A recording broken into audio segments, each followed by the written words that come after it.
like the yoga processes goes, the first that have been talked about, the different things, the 6 different things that has to be avoided. Overindulgence into activities, over endeavoring, all of those 6 activities. Verse 3, then we start talking about, all right, fine, we have talked about the avoidances, but what you have to do, that is now the verse 3. So that kind of is a sequential progression.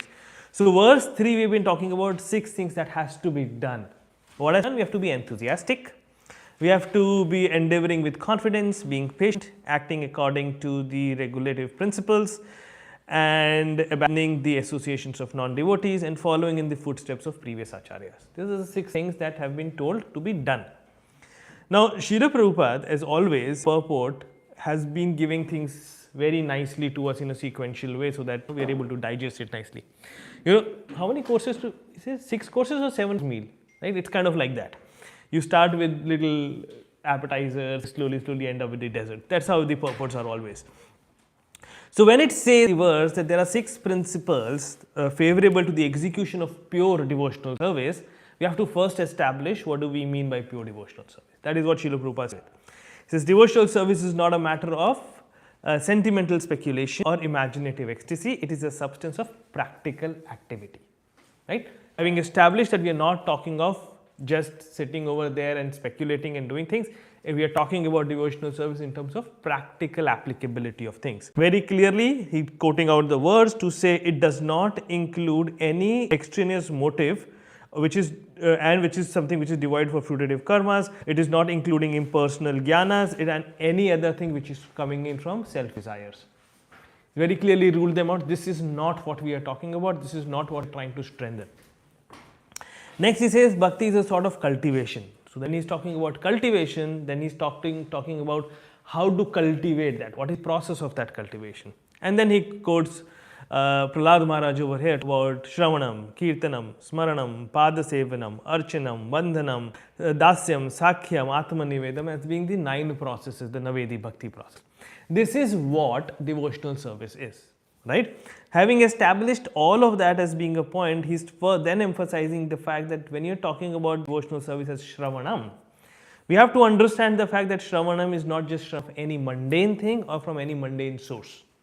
He's very clearly quoting the Bhagavad Gita and saying you have to approach a bona fide spiritual master and learn from them. That is what the process of Shravanam is. Others are not Shravanam. We have talked about that aspect also previously, right? With all of that established, he's kind of set up the importance of Guru, and then he's talking about that with this, what we are trying to get through the process of surrendering to Guru is the Bhakti Lata Brija, that creeper of devotional service. And that's what. And finally, with all of this being explained to us, that is where the last paragraph where we left last time was endeavor executed with intelligence in Krishna consciousness is called utsaha or enthusiasm. The first of the things, it was enthusiasm. Being enthusiastic of this, which has been explained so far, is the utsaha, the enthusiasm we are talking about. Being enthusiastic about anything else is not what the instruction is. Right? That is why Srila Prabhupada gave all of that what is that you have to be exactly enthusiastic and how to do that, right?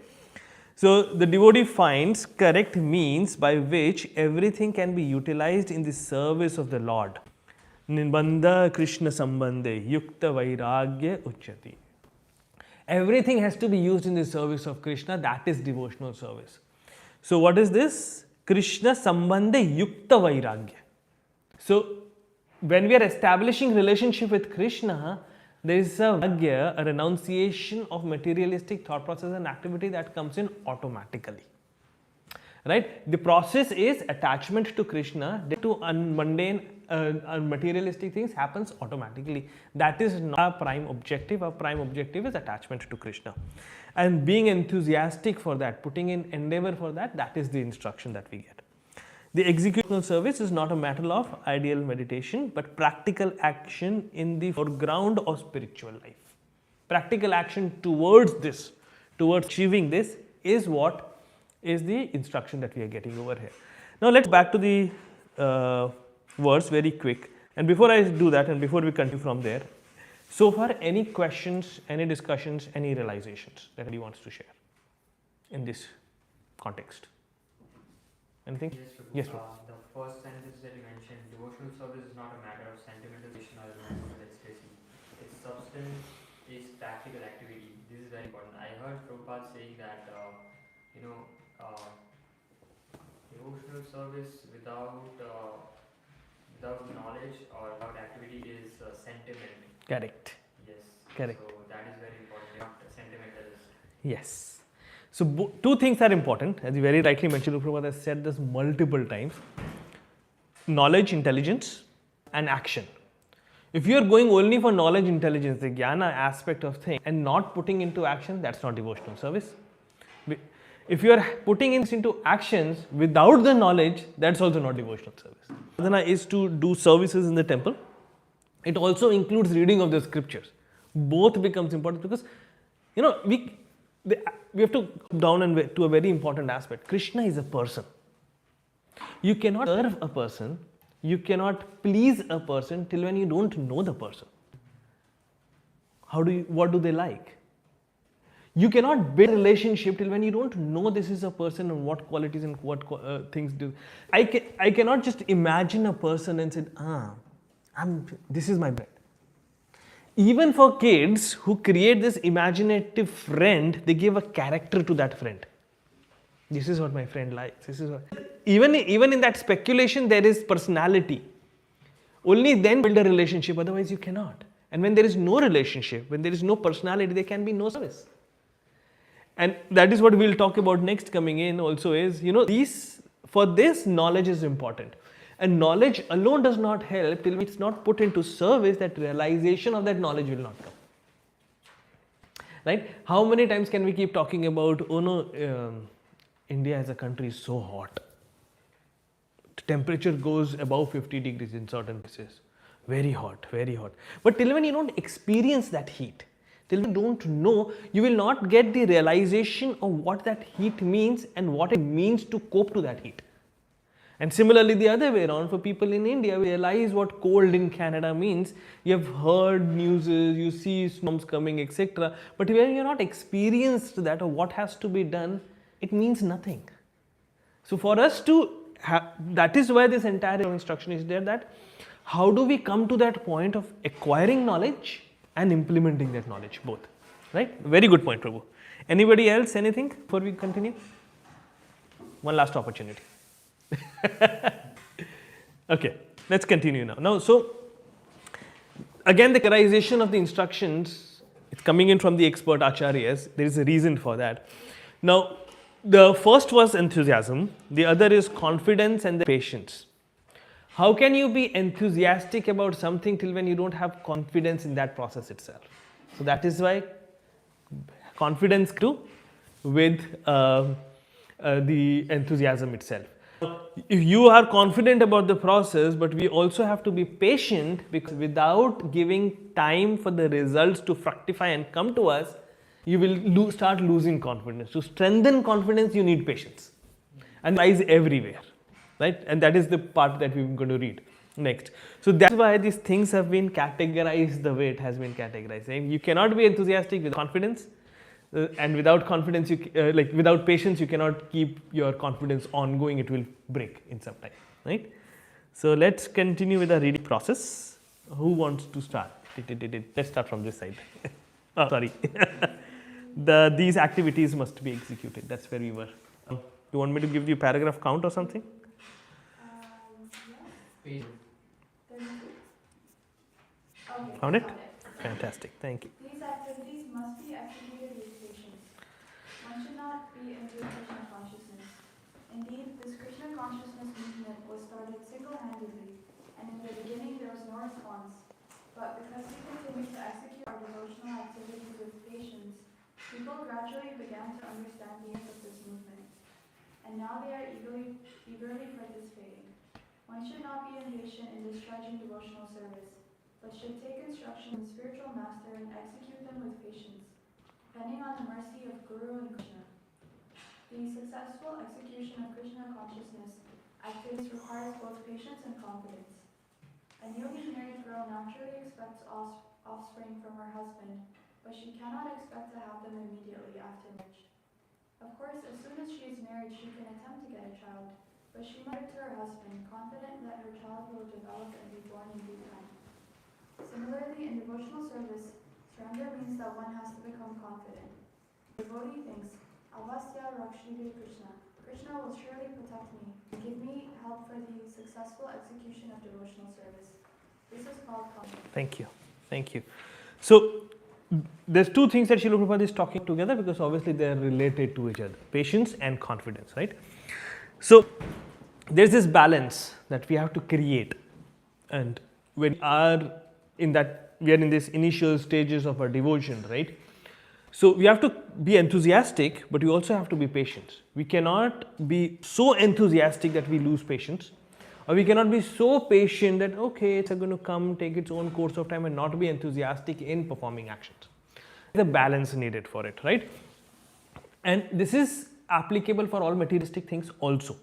It's not without effort and patience that we achieve the results of things. And same applies over here. Srila Prabhupada is giving his own example over here. But if we reflect back to our own Krishna conscious practice so far, we'll obviously find a lot of examples within our own experience also. Srila Prabhupada is talking about this fact that when he was in India, before he went to New York, right, he was trying to his league of devotees. Hardly any interest. Even when he went to New York, initially there was hardly any traction, any interest that was being generated for people to get attracted toward Krishna consciousness. He says that in so many times, it's in Prabhupada Lilamrita also, that he went to the docks to look at the ship to go back multiple times. But every time he remembered the instructions of his guru and came back. He was at that point where he's like, it's not worth to go back. But he practiced patience. And that is what he is talking about, that initially there was no traction. So one question, if I may ask, right, and feel free to share realizations on this. Why does Krishna do this? Why does Krishna take patience? Why is it that he just does not give things immediately overnight? Right? Oh, right. You have applied for the right job. Here's the job. Do that. To see how much you have surrendered. To see how much you have surrendered. Yes. To intensify your faith. To intensify our faith. Anything else? Any other important point? Yes. To glorify his devotees. That's also wonderful. Very good points coming in. Yes. To make people more appreciative of what they do end up getting. Fantastic. Yes. Any other point? So these are all very wonderful points, and that actually does help us understand how merciful Krishna is. If we end up getting, as you rightly mentioned, if we end up getting things just like that, then you'll not appreciate it. There is this amazing thing that one devotee once was, for everything that we get, we're supposed to pay for it. For something which is more good quality, more valuable, you have to pay more for it. Right? The better thing you get, the more you pay for it. So in that proportion, we can think how much we are supposed to pay to get the most expensive thing, Krishna. Right? So that is the endeavor. So we are supposed to be making that payment. But the idea is the fact that if we just get it, and we are not to that point of full surrender and coming into the point where, where it is coming, that confidence that no matter what, Krishna will protect me. Till when we don't come to that point, but how will we come to that point? Till when we are not in danger, how will we realize that Krishna protects? So he will put us into danger sometimes. He will put us into difficult situations sometimes, because he wants us to realize that he is the protector, he is the well-wisher, he is taking care of us always. That realization will not come in. Without that realization, can we come to the point of that love for Krishna and surrender to Krishna? Oh Krishna, you're always there for me. You're always taking care, giving me so much, and that awe coming in for Krishna that no, I want to, it's not going to come in. So the process meant difficult. There's another way in which it is said is, Maya Devi is also putting those tests in front of us. Before she releases us from her clutches and said, now you are a devotee of Krishna, I cannot touch you. Before that happens, there's a test put into it. If you fail the test, then you're still in the test, and then you're still continuing trying to come to the point of that full surrender where you can get out of that cycle, right? So that patience is needed. And patience will come with confidence that yes, Krishna is going to protect always. He said that in Bhagavad Gita. I've realized that in smaller incidents, when the large episode of things also comes, he's going to protect me even then. And we'll have again if we keep talking about, we keep reflecting into our own life, we will find many examples of that because Krishna keeps doing that. We just have to realize it, right? Now, one, if I may ask here, right? Srila Prabhupada is talking about this example of a newly married girl and wanting a child. Any reflections on that? Why does it examples like these, which can somebody say controversial or something? Any thoughts? Let's clear that out. Let's address that elephant in the room also if there is any. Any realizations on that? Why does he give examples like these? Yeah. So he talks about these examples because, you know, from a Vedic perspective also, and from a very statistic perspective also, between the husband and the wife is the one who mostly ends up putting in the air first of having a child. But then it also is showing the fact that from a Vedic perspective of how things operate, right? So again, we have talked about this multiple times also. When it says, you know, she must surrender to her husband and then the child is going to come and all, it does not necessarily mean surrender in the perspective of giving up your own identity and everything. This surrender over here is the process that is needing is saying, okay, let's have a loving relationship and we go through it. That's also surrender in a sense, right? Without that, the process is not going to work. So examples like these might sound a little, why is Srila Prabhupada talking about like this? But then he has his own reasons to do that. We have to understand the mood with which he is coming, right? Fantastic. All right, any questions? Good. Let's go to the next paragraph. Who wants to go next? You going next? This is small paragraph, read the next. Greed. As I already explained, one should not be idle but should be very enthusiastic about distributing the relative principles. Tat karma pravartana. Neglect of the relative principles will destroy devotional service. In this Krishna conscious movement, there are 4 basic regulative principles. One second. Just find somewhere. Here. 4 regulative principles. Forbidding illicit sex, meat eating, gambling, and intoxication. A devotee must be very enthusiastic about following these principles. If he becomes slack in following any one of them, his progress will certainly be checked. Srila Rupa Goswami therefore recommends tat karma pravartanat. One must strictly follow the regulative principles of Vaidhi. In addition to these 4 principles, in addition to these 4 prohibitions, Emma, there are positive regulative principles, niyama, such as the daily chanting rounds of Japamala beads. These regulative principles must be faithfully followed with enthusiasm. This is called Tat Karma Pravartana, or varied engagement in devotional service. Fantastic. Thank you. Now, when I read this sequence of purport, obviously, like that's my way of understanding is like, okay, we were talking about enthusiasm, confidence. Why did we taking a tangent into regulative principles now? So here's how I realize this, and feel free to share your realizations on it, right? When we say we are becoming enthusiastic, we are confident in the process, it is always going working, right? We always have to protect that confidence also, and we also have to protect that enthusiasm by not letting anything negative come in, and that is why these regulative principles come in. Fine, understood. But there is one more interesting aspect to it that I think. When we are performing devotional service and become enthusiastic about it, right? Let's say, for example, I have to go out and I have to preach, and I have to go out and do book distributions, I have to go out and do this, I have to go out and do that. When we are enthusiastic about that, then we lose the balance between things. We might come to a point where we are saying, oh, I will stay out all day to do book distribution. Oh, but I will get hungry. What do I do? Oh, that's okay. I'll go for a minute, eat into the restaurant and come back. Right? Or in order to be able to distribute books, it's okay for me to go and flirt a little bit. You know, what happens is sometimes enthusiasm would mean that we could mean that we say that in order to do that, I'm very enthusiastic to do that, I will lose the grounds of my sadhana itself. What happens because of that? Your foundation, your ground is shaken and everything else crumbles down. So such service in that sense is not going to help like fully to the potential it has to, right?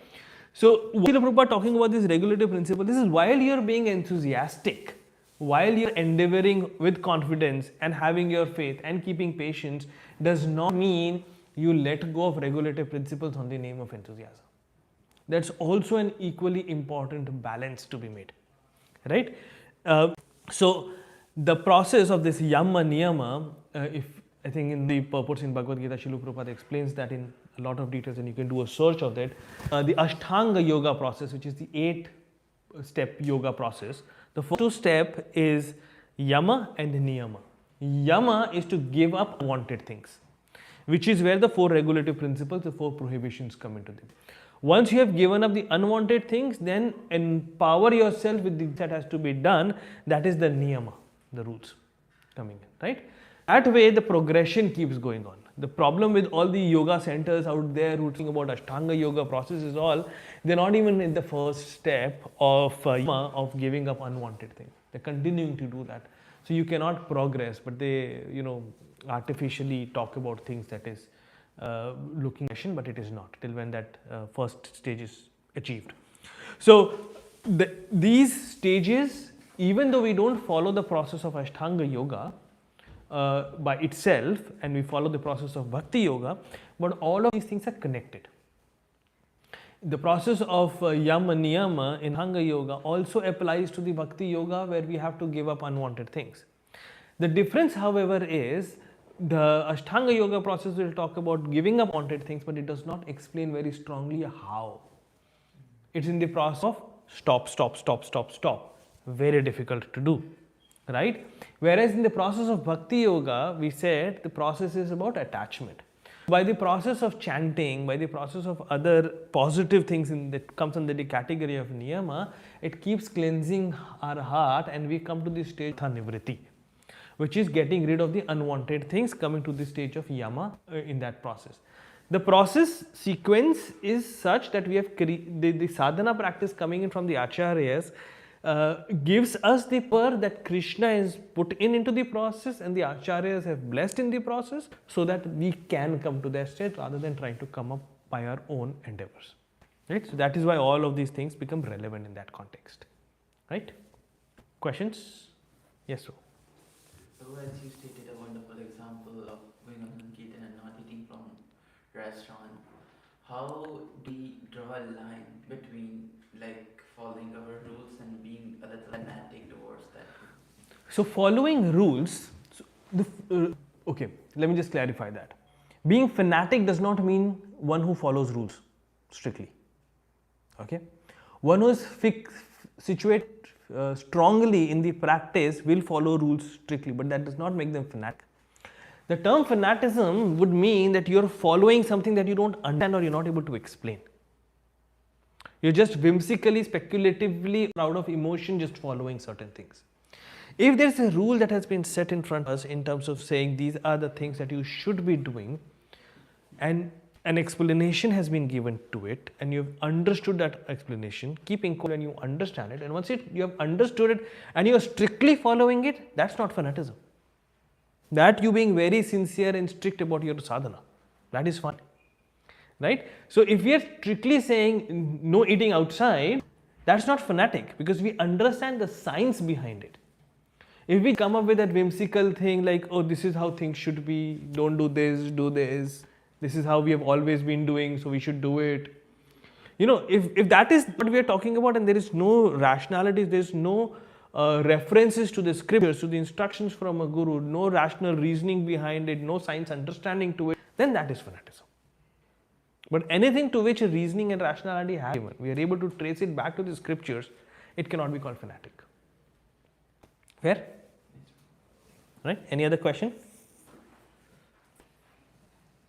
Oh, good. All right. Let's move on to the next paragraph. You want to do the next? Okay. Furthermore, in order to be successful in devotional service, one must give up the association of undesirable people. This includes karmis, gyanis, yogis, and other non-yogis. Once, Sri Chaitanya Mahaprabhu was asked by one of householder devotees about the general principle of Vaishnavism as well as the general routine activities of the Vaishnava. And Sri Chaitanya Mahaprabhu immediately replied, Asat Sangatyaga Eja Vachara. Chaitanya Charitamrita Madhya 22.87. Characteristically, a Vaishnava is the one who gives up the association of worldly people or non-devotees. Srila Narottam Das Thakur has therefore recommended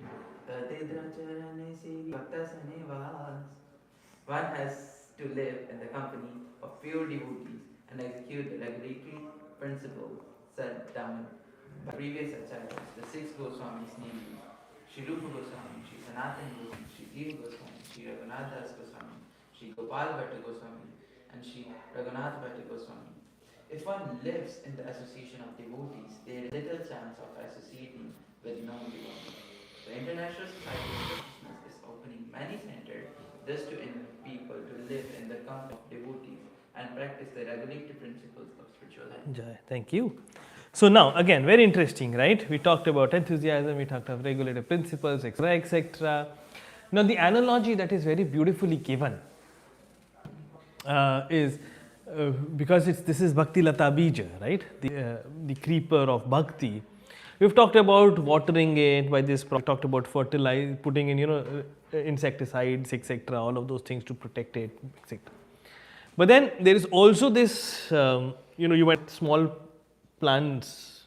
They're surrounded by this protection thing, that a cage kind of that they create so that animals just don't come and eat them up, so that they get time to grow and be strong enough that even if there is strong winds coming in, a little bit of leaves have been ate or something, they still survive and be strong, right?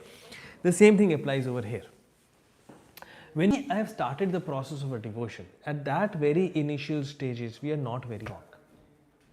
We are right now very vulnerable to being exposed to a lot of things that will going to deviate us.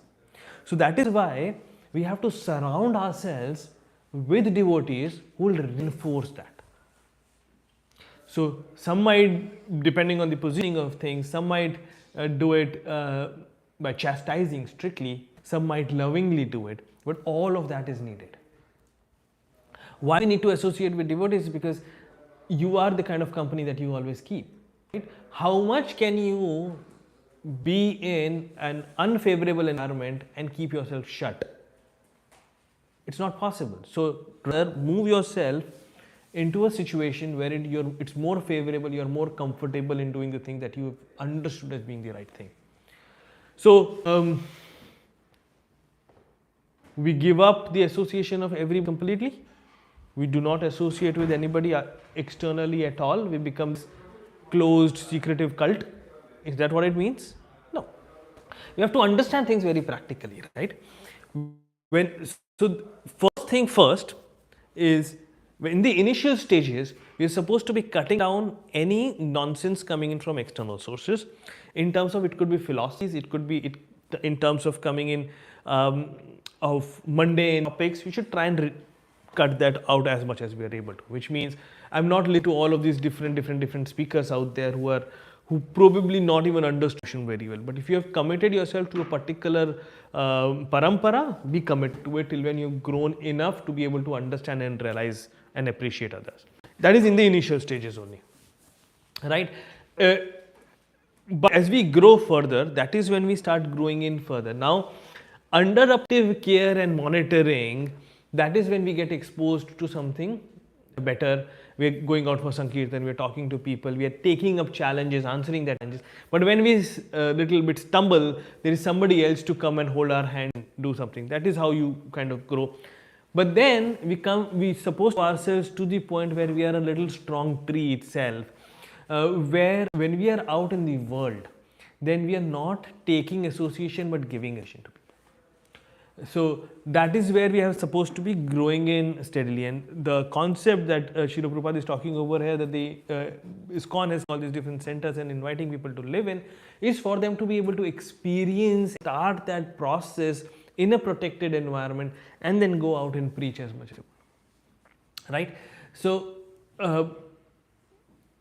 the non-devotee associations can become very interesting and very risky, because they come up with these crazy ideas about certain things. Oh, you're worshipping Krishna, but he is this, but he's this, and comes up with so many different arguments and logics and references from the WhatsApp university that you know, you will be like, is he actually correct? Am I actually doing things right or not? But the point is, there is no basis, no substance to it, because they just created things themselves, right? So that is what we have to protect ourselves from, right? Questions, challenges? Bro, Yes. there is a line that it says about the. Yeah, the last line is saying that if one lives in association of devotees, there is little chance of associating with non-devotees. Yeah. Thank you. So that's a very good important point, right? We as individual always have to be in company of others. We are social animals, as it's called, right?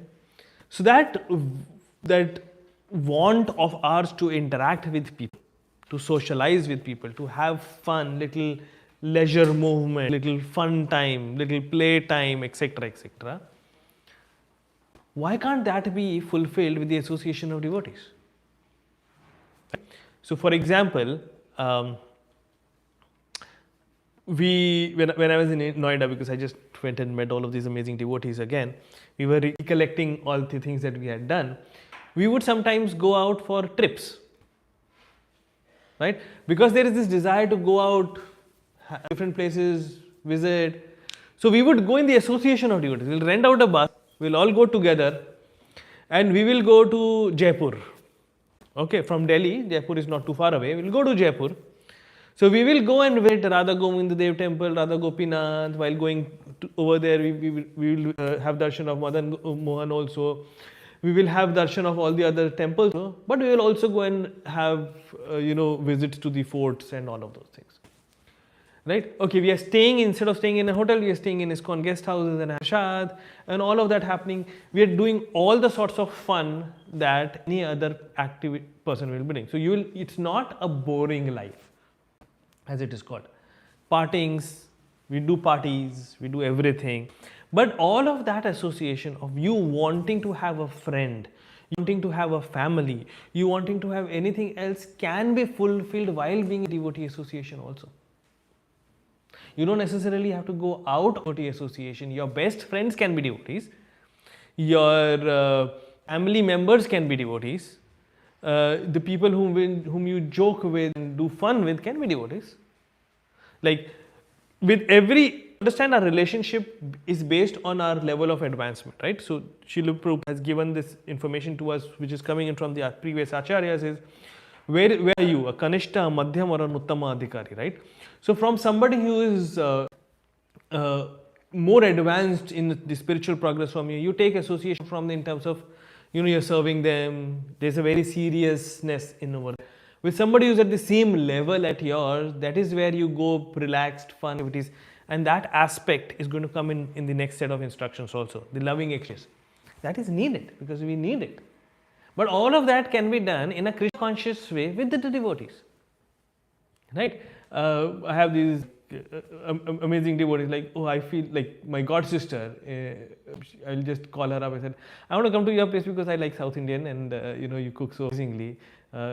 She's from Chennai. And I said, fine, I have that kind of loving relationship also. I go up to another devotee of a friend whom we started the practice of devotion, and then we're having what you would have your usual friends itself. Right? So all that relationships, all that need that the soul has in terms of connection with others can be fulfilled with the association of devotees also. Right? Fantastic. Any other point? No? Okay, let's continue with the next paragraph. Who wants to go next? Yes. Devotional service means transcendental activities. On the transcendental platform, there is no contamination by the three modes of material nature. This is called Vishuddha Sattva, the platform of pure goodness, or free from contamination by the qualities of passion and ignorance. In this consciousness movement, we require everyone to rise early in the morning, by 4 a.m., and attend Mangala Arati, or morning worship, then read Srimad Bhagavatam, perform kirtan, and so forth. Thus we hold continuous activities in devotional service 24 hours daily. This is called Sato Vritti, or following in the footsteps of the previous acharyas, who accurately filled every moment of time with Krishna conscious activities. Right. So this is where again we're saying anything that we are doing, anything that we do on the transcendental plan, which is things that we are doing in the association of devotees, as per the instruction of the previous areas, it all comes up to the platform of being Vishuddha Sattva, basically going beyond the three modes of material nature. And that is what we have to achieve, and we can achieve that while continuing our current activities also, basically continuing all the 24-hour activities of ours, but just changing the consciousness involved in it. That's it. And that's the science that we have to train ourselves with. Not that something can happen overnight. That is where patience comes in. We keep looking at instructions, we keep finding in more ways in which we can be more Krishna conscious. Every day we should think up, what is that I can do now which is more than today? That is how we slowly and steadily, gradually keep increasing. And where do you come with these ideas with? How do what more can be done? Association of devotee helps you. Oh, that devotee is doing something wonderful. Maybe I should do it in this way. Right? So that is how very slowly and steadily we can elevate ourselves to the platform of Vishuddha Sattva. Alright, let's go to the next paragraph. Let's see if we are able to finish, but I don't think we can. You want to go? We are having a meeting with Okay. me and myself and Venkatesh will. No problem. No problem. You can continue on the next paragraph. If one strict. One strictly follows the advice given in this verse by Srila Rupa Goswami, namely being enthusiastic, being confident, being patient, giving association of unwanted persons, following regulative principles, and remaining in the association of devotees. One is sure to advance in devotional service.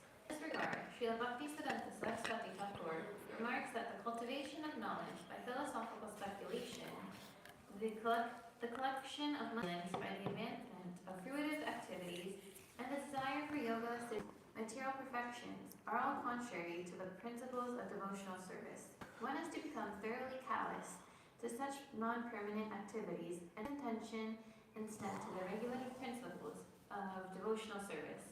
According to Bhagavad Gita 269, Yanisha Sarputanam tasyam jagrati samyami yami jagrati bhutani sanisha pashyato.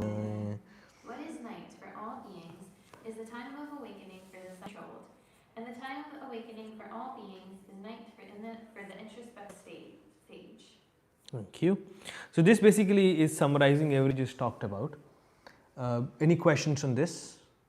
Are we good? Yes. Is 4 a.m. one of the regulative principles? And also why it's So 4 a.m. is the time which is the Mangalarati time. It is the Brahma Muhurta, which is basically before the sunrise. So the time that in the parampara system has always been the time for the Mangalarti. Not just our parampara, it's basically always been the time when Mangalartis have always been performed across all temples, including when we went to Puri, same things, and all of those happening. So yes, that is what is the desired level to be achieved. So somebody might not be doing Mangalartis every day at 4, but once a week, once a month. But that has to be increased to come to the point of being able to attend Mangalartis every day. That is the desired goal where we need to be. Like my Guru Maharaj, he talks about now it's close to 57, 58 years of his strictly following the process for devotional service, not missed a single Mangalarti, even when he is super sick. Never, and the same applies for all the acharyas. Never missed a single Mangalarti, no matter what their health conditions are. Right? So that is the stage we need to reach. And why is that needed? Because if we relax on a day, we are leaving room for Maya to creep in. Right? But if we are very strictly following this morning program package that Srila Prabhupada is giving every day at home or in the temple, then strength is increased to the extent that Maya has no scope to come in. Right? At this moment, because of different reasons, maybe we are not, but we should always aim for it as being. Right? Does that help? Yeah, thank you. Fantastic. Anything else? No? Okay, let's go to the next paragraph then. Engagement in the devotional service of the Lord is the life and soul of the living entity. It is a desired goal and supreme perfection of human life. One has to become confident about this, and one also has to be confident that all activities other than devotional service, such as mental speculation, fruitive work, or mystic endeavor, will never yield in any enduring benefit. Complete confidence in the path of devotional service will enable one to attain his desired goal, but attempting to follow other paths will only succeed in making one restless. In the seventh canto of Srimad Bhagavatam, it is stated, one must be calmly convinced that those who have given up devotional service to engage in severe austerities for other purposes are not purified in their minds, despite their advanced austerities, because they have no information of the transcendental loving service of the Lord. Yeah. So this is where we are kind of now progressing into the next aspect of things. Let's go back to the translation, right? Because it's all related to the verse itself, right? We talked about enthusiasm, talked of confidence and patience. Now Srila Prabhupada is going into the practice of regulative principles. He's talking about all of these things to be done in accordance to the Shravanam Kirtanam things. All of that basically is this. Engagement in the devotional service of the Lord is the life and soul of the living entity. That they have to do. That is their constitutional position. These Navedi Bhakti processes is our constitutional position. To practice that. And that is why one has to be convinced. All the other processes and the rules is just helping us to be convinced to the point of being able to do that. So this is where Srila Prabhupada is growing us into the aspects of performing devotional service. Right? And it is also, he's also subtly talking about abandoning the association of non-devotees. The next paragraph, that is where we will start seeing a flavor of all of that. He's already talked about following previous acharyas in the last paragraph, right? So he's now talking about practicing of devotional services, and he's also talking about how to, what is that it means to be not associating with devotional service. Can we go to the paragraph? Who wants to read? You continue again, you can start again. It's okay. It is further stated in the seventh canto, although mental speculators and fruit actors may perform great austerities and penances, they still fall down because they do not have information about the lotus feet of the Lord. The devotees of the Lord, however, never fall down. In the Bhagavad Gita 9.31, the Supreme Personality of it assures Arjuna, Kaunteya pratijanihi name bhakta pranashati. O son of Kunti, declare boldly that my devotee never perishes. Again in the Bhagavad Gita 2.40, Krishna says, Neha vikramadoski pratyavayo na vidyate swayamyasya dharmasya jayate mahatavaya. In this endeavor there is no loss or diminution, and a little advancement on this path protects one from the most dangerous type of fear. Fantastic. We can continue the next paragraph also. Let's talk about this together. Next? Anybody? Yeah, go. Devotional services. Devotional service is so pure and perfect that one is possibly glad to ultimate success. Sometimes a person will give up his ordinary material engagements and out of sentiment take shelter of the lotus feet of the Supreme Lord, and thus begin the preliminary execution of devotional service. Even if such an immature devotee falls down, there is no loss on his part. On the other hand, what is the gain of one who executes the prescribed duties according to his varna and ashrama, but does not take to devotional service?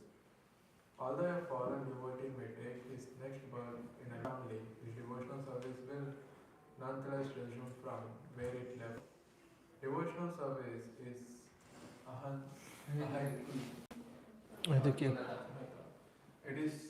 it is not the effect of any mundane cause, nor can it be terminated by any mundane cause or permanently curtailed by any material Therefore, a devotee should be confident about his engagement and should not be very interested in the activity of the karmis, Yeah. jnanis, and yogis. Let me just finish the rest of the purport and then we can kind of, because Srila Prabhupada is just concluding everything now. There are certainly many good qualities among fruitive actors, philosophical speculators, and mystic yogis, but all good qualities automatically develop a character of a devotee. No extraneous endeavor is needed. As confirmed by Srimad Bhagavatam, all the good qualities of the demigods manifest progressively in one who has developed pure devotional service. Because a devotee is not interested in any material activities, he does not become materially contaminated. He is immediately situated on the platform of transcendental life. However, one who engages in mundane activities, be he so-called jnanis, yogis, karmis, philanthropists, nationalists, or whatever, cannot attain the highest stage of Mahatma. Means a Duratma or crippled-minded person, according to Bhagavad Gita 9:13, Mahatmanastu mam partha devam pratim ashrita bhajante ananya manoso gyatva bhunatirim avanam. O son of Pritha, those who are not deluded, the great souls, are under the protection of the divine nature. They are fully engaged in devotional service because they know me as the Supreme Personality of Godhead, original and inexhaustible. Since all the devotees of the Lord are under the protection of His supreme potency, they should not deviate path of devotional service and take to the path of the karmis, jnanis, or yogis. This is called utsahan nishyad dhiryad tad karma pravartati, enthusiastically executing regulative activities of devotional service with patience and confidence. In this way, one can advance in devotional service without hindrance. So, in all of this thing, basically, what Srila Prabhupada is, as a summarization of the entire verse, is talking about is, on one side we are talking about enthusiasm, etc., all of these things. He's again talking about, from reference to what the Bhagavad Gita talks about, is that if you put in even a little endeavor into this process, then, and you're not successful, then in the next life you will continue on with it. Right? So there is no loss. Right? But if you end up taking any other process, like the process of jnanis, or you do not take up the process of any process at all, then there is no gain. Because whatever you ended up using your time for getting materialistic gain is ultimately lost at the time of death. So you are to zero and you have made no spiritual progress. So whatever endeavor has been into materialistic gain at the time of death anyways becomes zero. So that does not, he's putting that aside completely. So any gain that you're getting in the spiritual path is the only gain. So when you're putting in effort, processes of mental speculations, of the jnanis, of the other yogic processes, then you've not gained any love for Krishna, any under of Krishna. So again, you have not gained anything. So what's the benefit of doing it? So, but if you're practicing the process of devotional service, then even if you've not been able to be successful, even the tiny little bit of progress that you might have made is actually helped you. So what should we be doing? What is the intelligent thing to do? It is to take up the processional service as being mentioned over here. Saying it is so pure and it is so powerful that no matter what, it is going to cleanse out everything and it is going to help you take up to the process. So it is not, and the fact that when you're practicing devotional service, I think we have to understand is from the karma's perspective, and the same applies to devotional service also. When we say we have done a good karma and when we have done a bad karma, they don't nullify each other. You take the results of the good karma and you take the results of the bad karma, both. Karma and vikarma. You take the results of both. And in the similar lines also, anything done in the practice of devotional service, it is so strong and stringent that it cannot be eroded by anything else. Even if, and this is going to come in the next set of instructions also, even if one has taken to the path of devotional service and then fallen down, their devotion is not lost. It's just come back into that dormant state and they will again be given an opportunity to continue the devotion from where they left it. Right? So, it is not, even if like Ajamil is an example, right? Devotional, going on, and then fell down. but that lingering taste of devotion still existed, which helped him in the end, right? So why would we take up any other process, or why would we not take up this process which is so potent enough? And so, in the industries we use this term called ROI, return on investment. Put in certain investment, what is that I'm getting back? Sometimes what you're getting back less worth than what you invested, so it's clearly a negative ROI, you're not going to invest there. There is no ROI, which means whatever you put in, you get the return back like that. ROI of anything that you have put in into material bucket is negative. And the ROI of anything that you have put in into the spiritual bucket is infinity. It cannot be taken away no matter what. So in that ways, from even a business context perspective, where do you want to put in your investment? Right? That is what Srila Prabhupada is concluding in saying all of these things, just put them aside. Sarva dharma parityaja mama ekasharanada. Krishna also very clearly talks about give up all of these other processes and complete surrender unto me. That is what is devotional service, and that is what we need to be enthusiastic. Right? So the reason why we ran through the rest of the paragraphs was basically that memorization of everything we talked. Yes. Besides devotion to deep, Yes. it is not the effect of any mundane cause, nor can it be terminated by any mundane cause, Yes. or permanently curtailed by material interruption. Yes. So, if people do deviate from devotional service, is it because of an aparad, or is it? That is just because. Okay. So let's first talk about what the section of the purport is saying. If they deviate, they fall down, the devotion is not lost. That is what Srila Prabhupada is talking about here. But why fall down? They fell down because they somewhere weakened the confidence or patience or something else, right? Or they were not following principles of not associating with non-devotees. So something they did in order to let Maya come and grab them again, right? But that does not mean that they are lost, gone forever. There are so many such examples about Srila Prabhupada's disciples who very enthusiastically came up in the process, went away, but towards the end came back saying we made a mistake. Right? Yeah, there are some who lost for this life. Next life maybe they're going to come back again.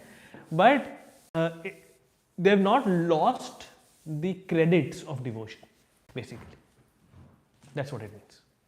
Also, so if somebody's material situation isn't favorable to executing devotional service, is it still likely that they'll still continue? If their situation currently is not favoring the place of devotional service, they're seeing some hindrances coming in their sadhana practice, it is a test. It is a test about how much confident you are in the process and how much are you endeavoring for it. The more we try and endeavor, we'll find a way around it. Krishna will help us out. Immediately, this example came into my mind. When we fall down into quicksand, everybody knows what a quicksand is? Like that very soft sand thing, you go in and you're stuck inside it. Now, when you frantically move and try to get out of it, you actually go in deeper and deeper inside. Right? So, this devotional service, when you're in that situation, where you're finding yourself in a situation where there are situations which are not favoring your service or hindering that services, if you become frantic and go, I want to do this, you'll go further and further and get caught into that. The only way to get out of a quicksand is very tiny, continuous, consistent, gradual movements towards moving. Like you move a little bit of arm, put it on the pile of sand that came down, put in another arm, push it up, then again and again. Very tiny moves, only then you get out of quicksand. Maya is like that. So that patience and that consistency is needed because of this reason only, because we are facing those challenges. And in those challenging situations, it's the test that are we being able to maintain our consistency. If we don't, then we are stuck. Right? But if we are having faith and we continue following the processes that the acharyas are giving us very nicely without disrupting things around us so much that people become rebellious against our practice itself, then you will gradually come out. It happens. Like again, you go around, you'll hear so many stories about that happening. I can give my example also. It happened. Right? No problem. Any other final question? One last we can take. Yes, Prabhu. Prabhu, actually I have 2 or 3 questions, but Sure. I'll make it short. First of all, it's obvious for us about the rules and regulations that you have to follow it, and we know the importance of it, and that purity is the source. But some of the people who are lately coming toward divine dialogues or meditation party, and now I see few people, they are more interested, they want to buy tulsi kanti and they want to wear it, but at the same time they are unable to follow the forever. For them it was from the beginning, it was like they were told to not follow these, they were told to break these 4 regulatory principles. It was like Right. for them. Right. But they want to come in, and it's more like their enthusiasm. Their enthusiasm is really nice. So what can we assist them with? Just remember,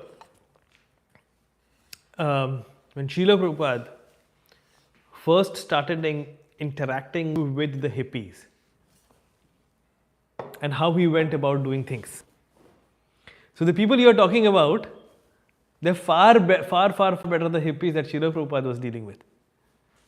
Right? These are the hippies who would come to Matchless Gifts in New York and pass out over there drunk while Srila Prabhupada is giving a lecture. Right? That is what Srila Prabhupada dealt with, and even those hippies he made devotees. The idea, the point over here, Prabhu, is, just keep giving them a little dose lovingly. Don't let them shut down. But just give whatever you see as their appetite being, based on that, just keep giving them a little. They will grow their appetite, they will ask for more, you will give them more, and they will come up for it. Because every living entity has to come to Krishna consciousness. You're just being an instrument to be able to make that happen, but just do it based on their appetite, slowly and steadily, and it's going to work. Oh, you why don't you have a samosa with me? Sure, you're having prasad. Little by little, whatever their appetite is, it's fine. Also, Prabhu, we were doing Chaitanya Charitamrita reading, I think on Thursday night. We came to this paragraph, this verse, where it is stated that all the rules and regulations are not that important. What was that verse if you remember? So basically they're not that important if Krishna is not in the center. Now, at the same time we see Prabhupada says that you just follow this and then that thing will come automatically, slowly and gradually. I understand it in a way that not being fanatic towards the rule, but would you like to say a few words on that? Yeah. So see, here's the thing, right? Yes, please. Yes, please. So the fact that I lost the chain of my thoughts. Say your question again, sorry for me. It's going to come back to me. So the verse was stating that the regulative principles, and it's important, right? So the regulative principles, if we are just following that for the sake of it, without even understanding the reason and the objective of it, it leads to nothing. It's what we were talking about. So activity and intelligence both needs to be together. So if we are just for the sake of it, what's going to happen, and we see that a lot in our families, right? Vegetarian. Being a vegetarian is important. Very nice, very nice. Like for example, when I went to India right now, right? There was so much of hustle bustle around us by saying, oh, no onion garlic, no onion garlic. I said, my principle is not no onion garlic. My principle is that it has to be offered to Krishna. So even if you're talking about, oh, can you find a restaurant from where they can serve with no onion garlic? I said, that's not the principle. The principle is to serve to Krishna first. And because Krishna, we cannot serve him onion and garlic. That is why I don't eat onion and garlic. So understand the principle. So otherwise it just becomes like all of those people out there, oh, we just don't eat onion and garlic. So they will go to all of these different places who are serving no onion and garlic and they're happy with it. I said, you're following the principles. What's the problem? Right? That does not help. The understanding to the roots of this science, that intelligence and knowledge, the objective of it is important. So yes, that is correct, that just following the rules and regulations will not help till we understand what is what. Right? But it's important at the same time. It is important, following the rules is important, but also understanding why you are following it is important. Only thing is not helpful. Just, oh, I know the theory, but I don't follow it. Oh, I'll follow it, but I don't care about why am I following it. Either of them just alone by itself is not helpful. You have to fully understand it. Surrender with knowledge. That's the point. Not just surrender. Surrender with knowledge. We are not fanatics. We'll just think, no, this is not supposed to be done. Why? I don't know. Right?